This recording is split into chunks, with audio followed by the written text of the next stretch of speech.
ধানগুলোও পড়ে গেল। হ্যাঁ, ভালো হয়নি খুব একটা। পড়ে যাওয়ার জন্য ধানগুলো খুব একটা ভালো হয়নি।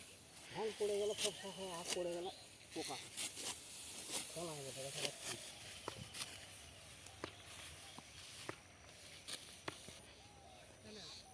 এই ধান জমির উপর দিয়ে জল বয়ে গেছে বন্যার, তা সত্ত্বেও যে ধান হয়েছে এটা কৃষকের অসীম ভাগ্য বলা যায়।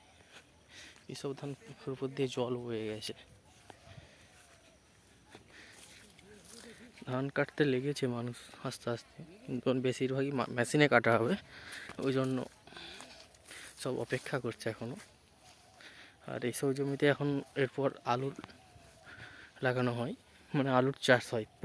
পুরো জমিগুলো যতটা আমার দেখতে পাওয়া যাচ্ছে ততটাই কিন্তু আলুর চাষ হয়। সামনেও কিন্তু একটা ধান কাটা চলছে, ওই সামনে দেখতে পাওয়া যাচ্ছে। ধান গাছের উপর শিশির জমেছে আমরা দেখতে পাচ্ছি।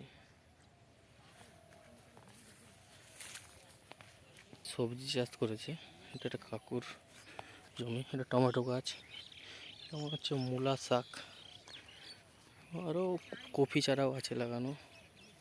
এই যে কফি চারা, এগুলোতে পেঁয়াজ আর রসুন থাকতে পারে। এখানে একটা জমি ধান কাটা হয়ে গেছে। এগুলো সব স্বর্ণ ধান, স্বর্ণ ধানের চাষ। সামনে একটা কাটা হচ্ছে, আর এই সাইডে একটা ধান কাটা হচ্ছে। দুই জায়গায় ধান কাটা হচ্ছে, ওখানে একটা কাটছে, এখানে একটা। এই ধানগুলোর উপর দিয়ে জল যায়নি, কিন্তু প্রচুর জল বেরিয়ে গেছে, কিন্তু এটা জলে ডুবেনি ধানগুলো, তাই একটু ভালো হয়েছে।